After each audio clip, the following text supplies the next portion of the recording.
On attaque tout de suite au prix de la meilleure enquête. Le prix de la meilleure enquête, il récompense un travail d'investigation ambitieux et approfondi qui aura été remarqué pour sa profondeur d'investigation, sa qualité et l'information qu'il apporte. Il y a 6 nommés. Les hausses de prix qu'on vous cache. Capital, février 2018, Prisma Media. Le calvaire des Nigérianes, l'Obs, 5 avril 2018, c'est le groupe Le Monde. L'aristocratie du CAC 40, alternatives économiques, mai 2018.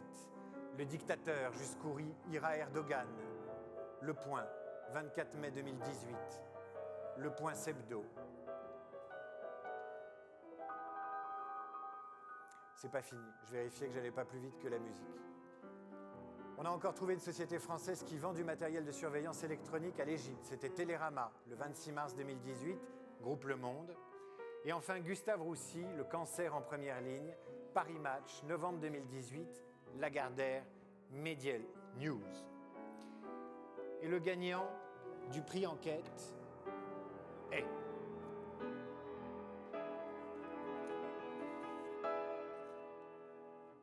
On a encore trouvé une société qui vend du matériel de surveillance électronique à l'Égypte, 26 mars 2018, et c'est Télérama, le groupe Le Monde.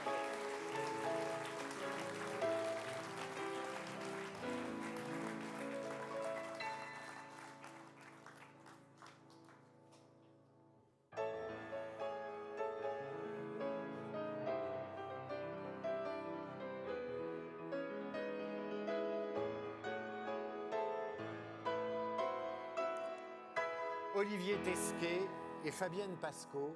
Elle est là, Fabienne? C'est une bonne question. Est-ce que Fabienne est là? Elle est là. On peut accompagner Fabienne. En fait, j'ai cru qu'ils viendraient d'eux-mêmes et en fait, j'ai oublié de les appeler, ce qui est logique, donc ils ne viennent pas. Si je ne les appelle pas, ils Très obéissant. C'est comme ça.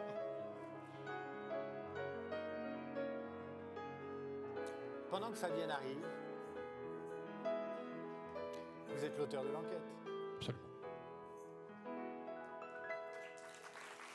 Fabienne, Olivier, une réaction, Fabienne, et ensuite on parlera avec Olivier de cette enquête extraordinaire. D'abord, je suis très fière qu'Olivier ait eu ce prix. Je dois reconnaître que quand il a proposé cette enquête, c'est un sujet qui lui tient à cœur depuis longtemps, sur lequel il avait beaucoup cherché. Moi, j'avais trouvé ça un peu compliqué. Vrai, on n'attend pas Télérama là-dessus, nécessairement. Mais non. On n'attend pas Télérama là-dessus, j'ai pas toujours tout compris, mais comme quoi il faut faire confiance aux journalistes et Olivier m'a su me convaincre et vous voyez, donc les directeurs de rédaction doivent aussi savoir un peu s'abandonner et laisser toute leur imagination à leurs brillants reporters et rédacteurs. Donc c'est une leçon pour moi. Écoutez Fabienne, vous ferez parmi des quotes de l'année prochaine. Les directeurs de rédaction doivent savoir s'abandonner. C'est très joli. Exactement. Qu'est-ce que ça donnerait un directeur de rédaction qui s'abandonne?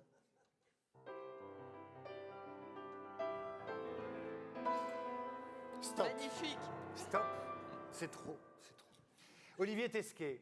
Enquête remarquable. Alors, vous l'avez convaincu, mais vous l'avez convaincu de l'enjeu de cette enquête. Enjeu pour vous, en tant que professionnel, mais de l'enjeu d'information. Oui, alors comme Fabienne le disait, c'est vrai que c'est des sujets moi, sur lesquels je travaille depuis assez longtemps. Ça fait bien une dizaine d'années que je laboure un peu ce terrain-là. Et en fait, c'est pour une raison assez simple, c'est qu'on parle souvent des ventes d'armes conventionnelles. On a encore eu l'exemple cette semaine avec la première enquête assez remarquable de cette ONG qui s'appelle Disclose sur la vente d'armes à l'Arabie Saoudite et aux Émirats Arabes Unis qui sont utilisées au Yémen. Mais on parle très peu du volet numérique de ces exportations, parce que c'est moins visible, parce que les victimes sont plus difficiles à identifier, mais on est assez compétent, on va dire, en la matière, et on exporte beaucoup, depuis assez longtemps, des technologies de surveillance vers des pays pas très fréquentables.